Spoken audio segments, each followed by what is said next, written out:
2020 March 27 ఈ ప్రభుత్వం ఒక కొత్త ఫండ్ ని క్రియేట్ చేసింది, పిఎం కేర్స్. విచిత్రంగా ఈ పిఎం కేర్స్ కి మన దేశ ఎంబ్లమే చిహ్నంగా ఉంటది, అయినా ఇది ప్రైవేట్ ఫండ్.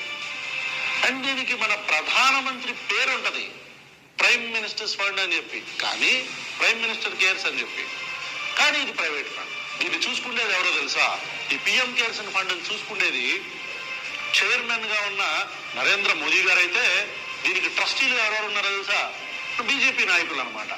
అంటే దేశంలో ఉండే ఒక ప్రైవేట్ ఫండ్ కి ప్రధానమంత్రి చైర్మన్, ట్రస్టీలు వచ్చేసి నిర్మలా సీతారామన్, రాజ్నాథ్ సింగ్, అమిత్ షా, వీళ్ళు కాకుండా మరి మనందరినీ నమ్మించాలిగా, దీనిలో మేము ఎలాంటి డబ్బులు నొక్కేయట్లేదని చెప్పి.